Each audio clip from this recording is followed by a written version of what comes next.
오늘 우리가 함께 나눌 하나님의 말씀의 성경의 본문은 로마서 6장 1절로 4절까지의 말씀입니다. 로마서 6장 1절에서 4절까지의 말씀 우리 한 절씩 나누어 읽겠습니다. 그러면 우리가 무엇이라고 말을 해야 하겠습니까? 은혜를 더하게 하려고 여전히 죄 가운데 머물러 있어야 하겠습니까?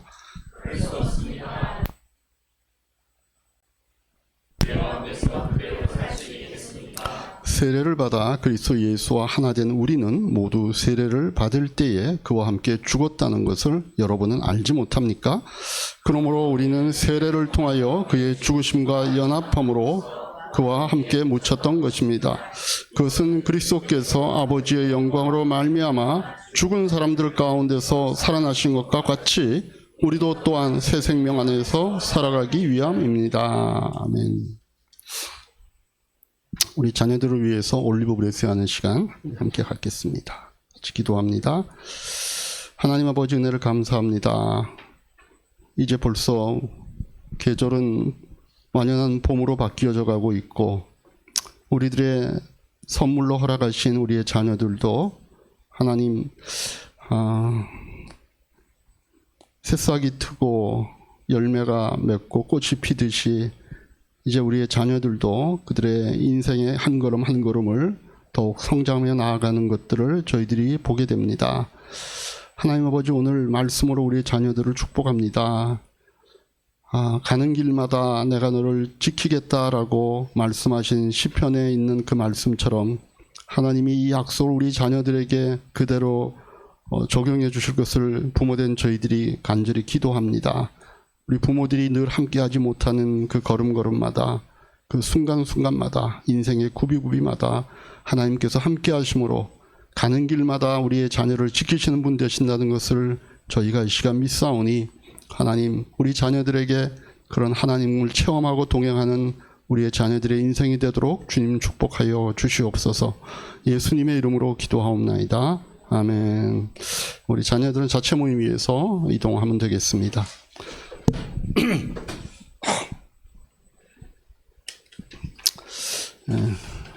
마이크 볼륨을 조금만 더 올려주시겠어요? 네. 우린 다시 한번 앞뒤 옆에 분과 인사 나누겠습니다. 하늘복으로 축복하십시다. 하늘복 많이 받으십시오.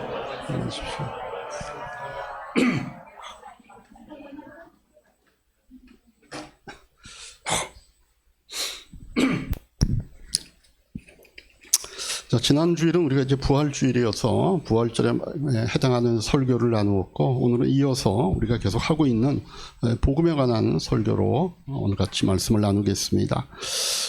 복음의 핵심은 뭐였죠? 복음의 핵심은 우리가 구원받을 만한 원인이 없이 구원받았다라고 하는 사실입니다. 우리가 착하게 살거나 어떤 종교적인 의식을 행했거나 율법을 지켰거나 예수를 잘 믿었기 때문에 구원받은 것이 아니라 죄인이었을 때 구원받은 것이기 때문에 종교와 구별되는 것이고 그래서 그것을 우리가 복된 소식, 복음이라고 한다. 그렇게 말씀을 같이 우리 나누었습니다. 그래서 그 결과로 어떻게 되었죠? 나는 죄인이 아니라 의인이 되었고 마귀에게 속한 자가 아니라 하나님의 자녀라는 신분으로 우리가 바뀌었습니다. 천국 가는 운명이 되었습니다. 내 행위 때문이 아니라 하나님의 능력이 그렇게 해주신 것입니다. 이렇게 나의 신분이 바뀌었는데 막상 나의 그 신분과 운명을 바꿔놓는 방법과 그 과정에 나의 인식이라든가 나의 동의라든가 나의 협조가 없이 은혜로 이루어다 보니까 이렇게 말하는 사람들이 생길 수 있는 겁니다. 내 구원을 내가 이룬 것이 아니라 하나님이 거저주신 것이라면 그럼 내가 죄를 짓더라도 또 나를 구원해 주실 것 아닌가? 그렇다면 그런 은혜를 내가 더 누리기 위해서 여전히 내가 죄 안에 거해도 되겠네. 이게 비단 우리 생각만이 아니고 사도 바울이 복음을 전할 때에도 그런 사람들이 있었다는 얘기입니다. 내가 받은 구원을 하나님이 은혜로 주신 것이라면 어차피 내가 또 죄 안에 거한다 할지라도 또 나를 구원해 주실 것이 아닌가. 이렇게 복음의 내용을 오해하는 사람들이 사도 바울이 복음을 전하는 그 당시에 있었기 때문에 바울이 오늘 로마서 6장 1절에 그 얘기 쓰는 거 아닙니까? 그런데 바울이 뭐라 그래요? 왜 그럴 수 없는지, 그건 말이 안 된다, 이런 얘기를 이어서 오늘 우리가 읽었던 본문에서 하고 있는 것입니다. 그래서 바울 시대의 사람들이건 현재 우리들이건 하나님께서 그냥 그분의 사랑과 은혜, 능력을 따라 우리를 구원해 주셨다. 그래서 내가 또 설사 죄를 짓더라도 다시 나를 구원해 주실 것이니까 내가 죄 가운데서 산다 한들 그게 뭐 어떠리? 라고 생각하는 사람이 있다면 이건 마치 어떤 사람과 같냐 하면요, 내가 지금 부산 가는 부산항 기차를 타고 있는데 그 기차를 탄 것이 내가 자의로 탄 것이 아니라 하나님이 나를 부산 가라고 태워주셨다. 내가 타려고 하는 것이 아닌데 태워주셨어. 그걸 은혜라 그런데, 그렇다면 내가 내리면 또 태워주시겠지 라고 하면서 태워주면 또 내리고 태워주면 또 내리고 한다 그러면 죽는 날까지 한 번도 부산은 가보지도 못하고, 아니 수원도 가본 적이 없이, 아니 한강 천리오도 한 번 못 건너가 보고 내렸다 탔다만을 반복하다가 인생이 끝나는 것과 같다는 겁니다. 이 얼마나 어리석은 행동과 생각이냐는 거죠. 거기에 대해서 사도 바울이 1절 2절에서 뭐라 그랬죠? 그러면 우리가 무엇이라고 말을 해야 하겠습니까? 은혜를 더하게 하려고 여전히 죄 가운데 머물러 있어야 하겠습니까? 그럴 수 없습니다. 우리는 죄에 대해서는 죽은 사람인데 어떻게 죄 가운데서 그대로 살 수 있겠습니까? 딴 데 타지 말고 인생 하지 말라고 기차 타고 부산 가라고 태워놓았는데 내렸다 탔다만 반복하다가 궁극적인 목적지인 부산에는 이르지도 못한다면 그게 무슨 의미가 있냐는 겁니다. 이거 제가 지난번 설교에서 예를 들었던 것처럼 홍해 연변에다 횟집 차려놓고 그 강 건너가는 체험만을 반복하고 있는 거하고 똑같은 거죠. 차를 탔으면 목적지까지 가야 하는데 그러지 못하고 탔다 내렸다만 반복하는 이 어리석은 행동을 하는 이거 이유가 뭡니까? 그러니까 우리가 구원을 그냥 죄인된 자리, 저주받은 자리에서 구원받는 것으로 끝인 줄 아니까 그런 어리석은 생각과 행동을 하게 된다는 거죠. 근데 그렇지 않다고 바울이 얘기하는 겁니다. 우리의 구원은 죄의 자리에서 꺼낸 것으로 끝이 아니라는 겁니다. 그냥 의인의 신분으로 된 것이 끝이 아니라 새 생명 가운데서 살게 하는데 더 큰 목적이 있다고 얘기하는 거죠. 그 목적을 위해서 우리는 죄에 대하여서는 죽은 자가 되었다라고 성경이 얘기합니다. 여러분, 죄에 대해서 죽었다고 하는 말이 무슨 뜻입니까? 죄의 영역과 통치에 대해 죽었다는 겁니다. 구원받은 자들은 더 이상 죄의 통치와 죄의 환경 안에 있지 않는 겁니다. 이스라엘 백성이 더 이상은 바로의 통치 영역에 있지 않는 것과 같은 겁니다. 우리는 이제 의와 거룩의 영역에 있는 것이고 은혜의 통치 아래에 있는 겁니다. 출애굽한 이스라엘 민족이 이제 더 이상 자신을 죽음으로 끌고 가는 바로의 폭정 아래에 있는 것이 아니라 가나안이라고 하는 축복의 땅으로 인도하실 하나님의 통치와 그 영역 안에 있는 것과 같은 얘기입니다. 이렇게 죄에 대해서 우리가 죽었다라고 하는 사실을 분명하게 말하기 위해서 사도 바울이 오늘 본문 4절에서 뭐라 그래요? 같이 한번 읽겠습니다. 그러므로 우리가 그의 죽으심과 합하여 세례받음으로 그와 함께 장사되었다라고 얘기하죠. 여러분, 장사되었다는 게 뭡니까? 장례가 치러졌다는 얘기죠. 여러분, 장례를 치렀다라고 하는 것은요, 죽음을 분명하게 확인하는 절차입니다. 그러면 사람이 죽으면요, 금방 갖다가 묻지 않습니다. 죽은 다음에 땅에 묻기까지는 그래서요, 가끔 희망이 있죠. 그래서 죽은 줄 알았는데 살아나는 사람 가끔 있잖아요. 예? 근데 일단 땅에 묻으면 그걸로 끝난 거 아닙니까? 그의 죽음은 분명해지고 확실하게 확인되는 것이 묻는 장례인 겁니다. 그러니까 우리가 예수 그리스도와 함께 죄에 대하여 죽었다라고 하는 것이 얼마나 확실하냐는 거죠. 그 일에 대해서 장사까지 지낸 바 되었다라고 얘기하는 겁니다. 근데 왜 그렇게 하셨다고요? 새 생명 가운데 살아가게 하기 위해서. 여러분, 산부인과에서 의사가 아기를 받으면 어떻게 해요? 엉덩이를 탁 치잖아요. 왜 그래요? 응애하고 울면서 그냥 이제 자가 호흡을 하라고 그렇게 하는 거 아닙니까? 생명으로 이제 살아가라고.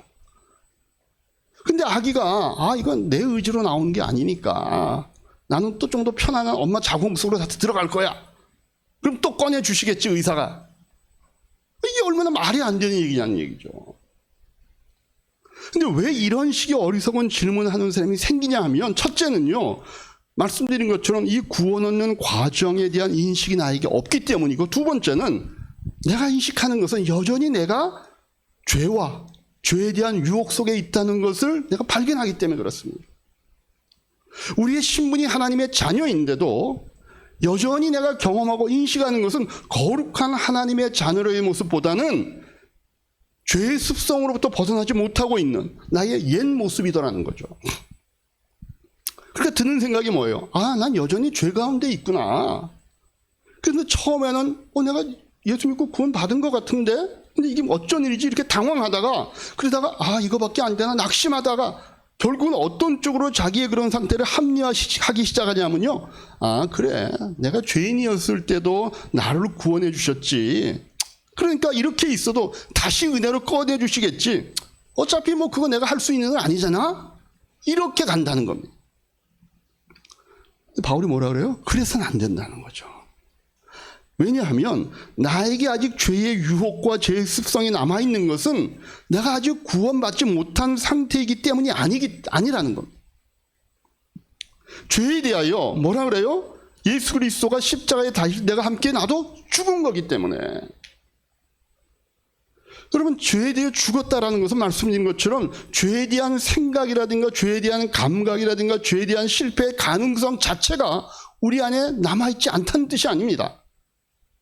죄에 죽었다는 것은 더 이상 내가 죄의 영역과 죄의 통치 아래 있지 않다는 뜻이죠. 더 이상은 죄가 나의 의지와 관계없이 강제적으로 끌고 갈 수는 없다는 얘기입니다. 그래서 이제는요, 내가 새 생명을 갖고 있기 때문에 내가 의지적으로 죄와 싸울 수 있는 사람이 되었습니다. 더 이상 죄가 나에게서 자동 통과가 안 되는 겁니다. 검문소를 여러 개 세워놓고 내가 협조하지 않으면 죄는 더 이상 통과할 수가 없습니다. 그래서 내가 할 일이 뭐예요? 아직까지 나에게 죄의 습성이 남아있기 때문에 나는 다시 죄로 돌아가는 것이 맞아 라고 하는 것이 아니라 그 남아있는 죄를 끊어내야 하는 새 사람의 삶을 살아야 된다는 거예요. 여러분, 죄가 이렇게 우리에게 예수를 믿는 과정 속에 선명하게 느껴지고 보인다는 것은 죄와 내가 분리됐기 때문입니다. 이게 하나가 되어 있을 때는 안 보였던 겁니다. 떨어지니까 보이는 겁니다. 옛날에는 밀착이 되어 있으니까 그게 죄인 줄도 모르고 아무런 의식도 없이 그 죄를 지어왔던 겁니다. 근데 이제는 분리가 되니까 보이기 시작하는 겁니다. 뭐 하라고? 쓰레기 분리수거해서 버리듯이 그걸 버리라고. 그래서 내가 나에게 아직도 이렇게 죄의 습성이 남아있지? 내가 나에게 아직 이런 죄의 유혹에 지는 이런 나의 모습이지? 이런 것들에 대해서 주눅들지 말라는 겁니다. 거기에 내가 눌리고 주눅들 게 아니라 그런 남아있는 나의 옛날 생활의 죄된 생활 태도를 뜯어 고쳐야 된다. 왜? 이제는 이게 가능한 신분이 되었으니까. 더 이상 죄가 우리에게 왕노릇하는 것이 아니니까. 이제 우리를 다스리는 것은 죄가 아니라 예수 그리스도시니까. 한 10년 정도 넘도록 빛도 잘 안 들어오고 이런 좁은 이런 반지하 이런 집에서 살다가 드디어 채광이 잘 되고 아주 좀 훨씬 넓은 이런 최신식 아파트로 이사를 했습니다. 주소도 바뀌고 환경도 바뀌고 자기의 신분도 바뀌었습니다. 근데 이사 온 지 얼마 안 돼가지고 밤에 물을 마시러 일어날 때 자기도 모르게 허공을 더듬거리는 겁니다. 옛날 낡은 집에 있었던 화장실 갈 때 그 스위치를 찾느라고 손이 먼저 올라갑니다. 넓은 복도를 이제는 놔두고도 옛날 좁은 집에 살던 그 복도를 지나듯이 이거 어깨를 움츠리고 지나갑니다. 왜 그렇습니까? 내 몸이 10년 동안 뵌 근육의 기억, 옛집의 습관이 여전히 남아있기 때문에 그렇습니다. 죄의 유혹도 같은 거예요. 우리가 예수님과 함께 십자가에서 죽었다는 것은 더 이상 그런 옛집에 살지 않게 되었다는 뜻입니다. 우리는 새 집으로 완전히 옮겨졌지만 아직도 내 몸과 마음에 옛 습관이 남아있어서 그렇게 허공을 더듬을 때가 있다는 겁니다. 그렇다고 해서 내가 다시 옛집으로 돌아가 버리는 그런 것이 아니라는 사실입니다. 그때는 당황하지 말고 새 집에 스위치가 있는 그 위치를 새로 익혀가면 되는 거예요.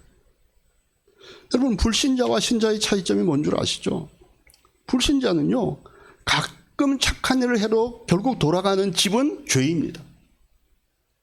그래서 착한 일을 하는 것이 뭔가 우습고 어색합니다. 그러나 반대로 신자들은요, 죄를 지으면 어색합니다. 표정이, 아니 목사님 나는 죄 지어도 괜찮은데요, 이런 표정이신 분들이 가끔은 있던데, 비록 우리가 여전히 죄를 짓는 삶을 산다 해도 그 죄에 계속 거하지 않습니다. 왜냐하면 죄를 지으면 그게 나랑 어울리지 않다는 것들을 우리가 이제 느끼는 겁니다. 남이 어떻게 보는가가 아니라 내 스스로가 그걸 느끼는 겁니다. 그래서 죄 짓는 것을 점점 어색해하고 점점 멀리할 수밖에 없게 됩니다. 왜 그렇습니까? 이제 나를 다스리는 존재가 죄가 아니라 내 안에 죄와 함께 할 수 없으신 예수의 영이 살아났기 때문에 그렇습니다. 그래서 죄가 느껴지는 거는요, 잘못을 저지르는 자신의 자녀들에 대한 하나님의 사랑의 터치입니다. 그걸 발견하도록 하는 겁니다. 그게 죄라는 것을 인식하도록 하는 겁니다.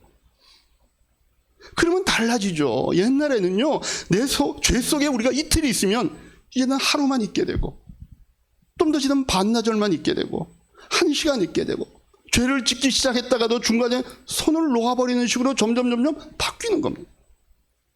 우리 안에 그런 소원을 가지게 됩니다. 그러니까 내가 하나님의 자녀인데도 왜 나에게는 이런 죄의 습성이 남아있는가, 이런 거에 대해서 우리가 겁먹거나 주눅들지 말고, 그게 나에게서 하나님의 자녀로 바뀌어졌기 때문에 생겨나는 죄에 대한 분명한 인식이라는 사실을 여러분들이 깨달을 수 있어야 됩니다. 그럼 우리는요, 비록 내가 그 죄와 결별하겠다고 마음은 먹었지만 여전히 그 죄에 대한 습성과 뿌리가 나에게 남아있다는 사실을 우리가 인식합니다. 왜 그렇습니까? 항상 소원과 실천에는요, 간격이 있기 때문에 그렇습니다.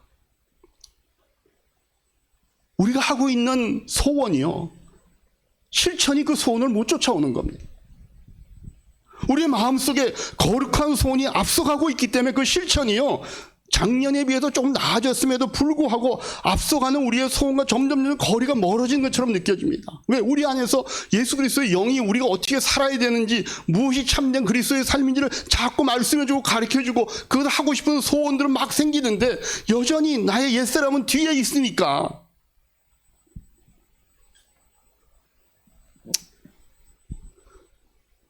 여러분, 우리는 변하고 있는 겁니다. 우리 안에 하나님의 영이 살아있고 여러분 안에서 작동하고 있는 겁니다. 그래서 시간이 흐르면 이제 점점 죄로부터 멀어지고 의와 거룩으로 향해 가고 있는 자신의 모습을 더 많이 경험하게 될 겁니다. 이게 신자의 현실입니다. 한번 여러분 스스로 점검해 보십시오. 여러분이 주일날 아침에 이렇게 망설임 없이 예배드리러 나오는 것이 도대체 언제부터입니까? 과거에는요, 어떤 분들은 1년에 한 번, 아니면 그러다 한 달에 한 번, 그러다 어느 때인가 보면 자기도 교회 예배 끝나고 청소하는 팀에 참여하고 있고, 어느 날 보니까 목장에도 나와 있고, 자기도 모르게 점점 변해가고 있는 거 아닙니까? 여러분, 사단의 시각과 하나님의 시각은 다르잖아요.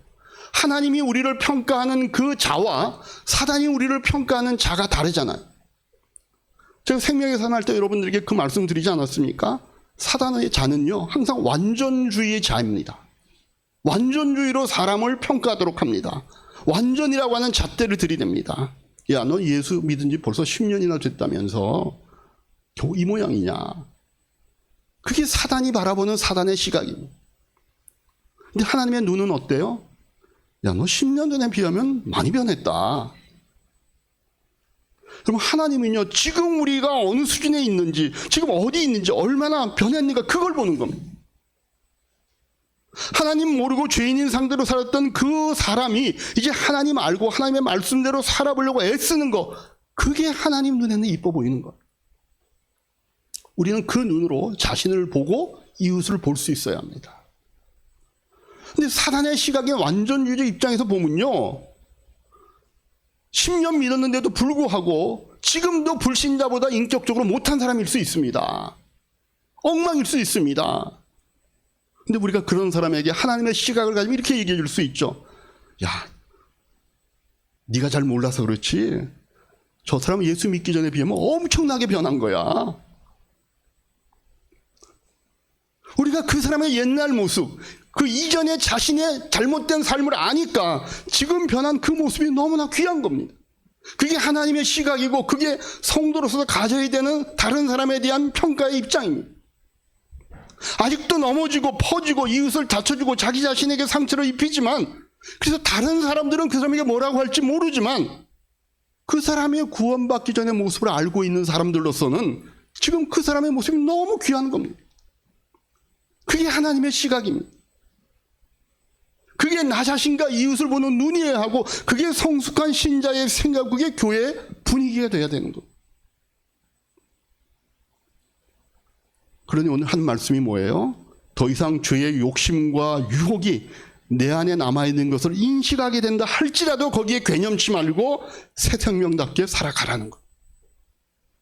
그냥 잘못했으면 하나님 앞에 그 잘못한 거 인정하고 회개하고 그 자리에서 툭툭 털고 일어나라는 겁니다. 그게 선으로 악을 이기는 방법이고 빛을 어두움으로 이기는 방법입니다. 여러분, 악은 악을 없애서 사라지는 것이 아닙니다. 선의 영역이 확대되면서 사라지는 겁니다. 어두움은요, 자체적으로 사라지는 것이 아니라 빛이 들어오는 만큼 사라지는 겁니다. 그 표현을 에베소에서 이렇게 얘기하죠. 에베소 4장 22절 24절 말씀 우리 같이 합독하겠습니다. 여러분은 그날의 생활 방식대로 허망한 욕정을 따라 살다가 썩어 없어질 그 옛사람을 벗어버리고 마음의 영을 새롭게 하여 하나님의 형상을 따라 참 의로움과 참 거룩함으로 지으심을 입은 새 사람을 입으십시오. 옛사람을 어떻게 하라고 하죠? 옛사람을 죽이라고 얘기하지 않습니다. 벗어버리고 새 사람을 입으라 그러죠. 새 사람이 되라는 게 아닙니다. 옛사람을 죽이고 새 사람이 되는 그 일 자체는 우리가 하는 일이 아닙니다. 그건 예수님께서 십자가와 부활을 통해 우리에게 이미 해주신 일입니다. 그래서 우리는 이미 새 사람입니다. 그러나 새 사람이 새 사람답게 사냐라고 하는 것은 이제부터 우리의 책임이라는 거예요. 여러분, 다시 정리해 봅시다. 우리가 구원을 가지냐 아니냐라고 하는 건 우리가 선택하지 못합니다. 구원은 하나님이 우리에게 베푸신 전적인 은혜입니다. 그로 인해 우리는 의와 거룩으로 살 수 있는 신분과 자격을 갖게 된 겁니다. 그러나 거룩하게, 다시 말하면 구원 얻은 자답게 사느냐 못 사느냐는 우리의 몫입니다. 물론 그렇다고 해도 그 책임을 못할 때에 우리의 구원 자체가 다시 취소되거나 우리의 문제가 다시 생겨나는 것이 아닙니다. 그건 혼동해서는 안 됩니다. 이걸 혼돈하면요, 어떤 문제가 생기냐면요, 수준의 문제, 그러니까 어떤 그 사람의 구원받은 자로 살아야 되는 수준의 문제에서 따져야 될 것을 자기의 구원받는 신분과 운명의 문제로 끌고 들어와서 다시 자꾸만 행위를 통해 자기의 구원 문제를 확인하려고 하는 그런 쪽으로 미끄러져 가기 때문에 그렇습니다. 아닙니다. 우리가 어떤 상태에 있다 할지라도 우리는 더 이상 하나님의 자녀로서의 신분과 의로운 자라고 하는 자격과 천국 백성이라고 하는 그 운명은 변하지 않는 겁니다. 이건 취소될 수 없습니다. 이제 우리에게 남은 것이 뭐예요? 구원받은 자답게 하나님이 우리에게 베풀어준 은혜에 걸맞는 사람으로 살아가는 것이 그 성화의 길입니다. 그래서 사도 바울이 이렇게 얘기하죠. 로마서 6장 11절의 말씀 같이 한번 읽겠습니다. 이와 같이 너희도 너희 자신을 죄에 대하여는 죽은 자요 그리스도 예수 안에서 하나님께 대하여는 살아있는 자로 여길지어다. 여러분, 여길지어다. 여러분, 여길지어다라고 하는 말의 의미를 아시잖아요. 아닌데 그런 척 하라는 뜻이 아니잖아요. 사실을 인정하라는 뜻입니다. 직장에서 인턴으로 눈치 보면서 일했던 청년이 그 사장님의 탁월한 배려로 정직원으로 발탁되었습니다. 그런데도 이 청년이 회의 시간에 말도 한마디 제대로 못하고 결제서를 하나 올릴 때도 조마조마하면서 이게 잘못하면 내가 혹시 잘리면 어떨까, 이런 마치 인턴이었을처럼 행동을 합니다. 그 모습을 보던 부장님이 하루는 부르는 거예요. 아니, 김대리, 이제 당신 인턴이 아니야. 인턴 아니니까 이제 정직원답게 굴어. 어? 이 말은 아직 인턴인데 그 사람에게 정직원인 척 연기를 하라는 겁니까? 아니죠. 이미 계약서에 도장을 찍고 진짜 정직원이 되었으니까 그 사실을 당당하게 인정하고 그 신분에 걸맞는 책임감과 자신감을 가지라고 하는 얘기입니다. 바울이 지금 그 얘기하는 겁니다. 너희 자신을 하나님께 대하여 산자로 여길지어다라고 권면하는 겁니다. 그리스도 예수 안에서 하나님에 대하여는 너희가 자신들을 산자로 여겨라. 왜 그런 얘기를 해요? 사실을 사신대로 인정하고 그렇게 살라는 권면입니다. 우리가 하나님 나라의 백성이 되었으니까 실수할 때마다 난 역시 안 돼. 난 이거밖에 안 돼. 난 역시 죄인이야. 라고 하는 옛날의 패배감으로 다시 돌아가지 말고 당당하게 하나님의 자녀답게 살아보라고 하는 하나님의 응원의 메시지죠. 우리는요, 그리스도 안에서 거듭난 사람들입니다.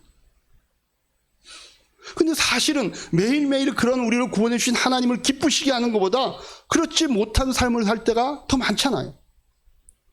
그럼 괜찮다는 겁니다. 이제부터 새 사람으로 살면 된다는 겁니다. 왜? 아까 말씀드린 것처럼 실천과 소원에는 거리가 있는 거니까 그걸 감안하고 계속해서 새 생명으로 새 사람으로 살아가면 된다는 겁니다. 저도 옛날에는 테니스 좀 쳤습니다. 요즘 이제 관절이 좀 안 좋고 밖에 나가서 치면 자꾸 이제 감기가 걸리니까 테니스를 거의 끊었는데, 여러분 테니스 처음 쳐보면요, 상대방 코드로 공 3개 넘기는 거 어렵습니다. 하루 종일 쳐도요, 공 3개밖에 못 넘기는 것 때문에 6개월 끊을 레슨 그만두지 않습니다. 나 오늘도 3개밖에 못 넘겼어. 난 돈 냈지만 난 더 이상 안 해. 이러는 사람은 바보죠. 코치는요, 알아요.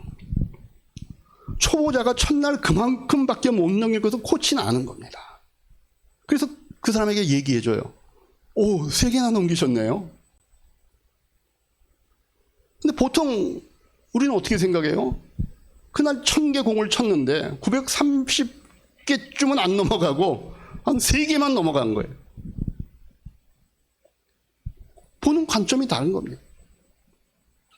하나님께서는 우리가 어떤 수준인지 압니다. 우리가 이제 구원에 대한 확신을 갖고 구원받은 자답게 살아보겠다고 해서 그게 공 3개 넘기는 수준에 불과할 거라는 걸 아십니다. 그래서 그걸로 뭐라고 안 하시는 겁니다. 오히려 어떻게 하셔요? 잘했다. 칭찬하시고, 아직 1개도 넘기지 못하는 사람이 수두룩한데 너는 어쩜 3개나 넘겼냐. 내가 보니까 너는 크리스찬으로 소질이 있다. 하나님 그렇게 얘기해 주신다는 거예요. 이게 성경이 말하는 신자들을 향한 위로이자 박수인 거예요. 우리는 자꾸만 완성의 자리를 지금의 수준과 잘못 비교하는 습성이 있어가지고 나는 너무 엉망이다. 나는 마음을 먹고 결심을 했는데도 지난번 그런 집회 때도 다시 결심을 했는데도 또 이 모양이구나. 그러고 낙심하거나 그러다가 또 이렇게 대충 살다 보면 하나님이 또 나를 구원해 주시겠지. 그러면서 은혜를 더하게 하려고 죄의 몸은 이상한 신앙으로 미끄러진다는 겁니다. 물론 하나님이 또 용서해 주시고 또 건져 주십니다. 근데 거기만 들락달락하면 그게 뭐냐는 겁니다. 앞으로 나아가는지 못하는 거예요. 그냥 홍해 연변에 차려놓은 횟집의 대표 사장님이 될 뿐입니다. 그래서 여러분 이제 오늘 이 설교를 통해 좀 분명히 하십시다. 하나님께서 은혜로 나를 구원해 주신 것은요, 죄와 사망의 영역으로부터 벗어나서 하나님의 자녀다운 삶을 살도록 하기 위해서입니다. 이제는 더 이상 뒤를 돌아보거나 죄에 대해서 우리가 집착하면 안 됩니다. 이제 그럴 수 없는 겁니다. 이제는요, 구원받은 자들에게 허락된 구원의 목표와 방향을 향해 앞으로 나아가는 노력을 하셔야 합니다. 그 방향과 목표가 어디예요? 베드로전서 1장 7절에 그 말씀을 합니다. 같이 한번 읽겠습니다.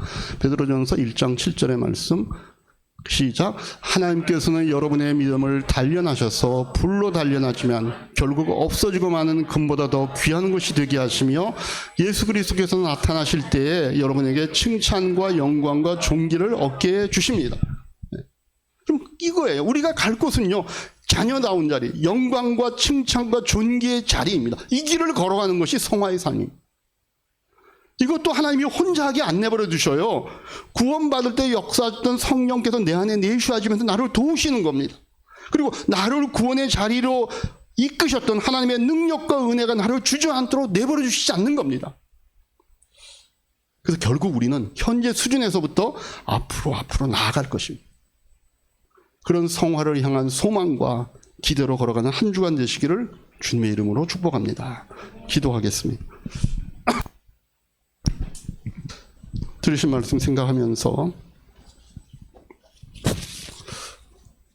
오늘 우리가 하나님 앞에 받은 말씀 가운데 특별히 나에게 주시는 것 같은 말씀이 무엇인지 생각해 보시고 기억나는 것들 노트하셨다가 한 주간 동안 여러분들의 기도의 자리에서 또 여러분들의 삶의 자리에서 실천할 수 있도록 그렇게 하시기 바랍니다. 1분 정도 노트하는 시간 드리겠습니다.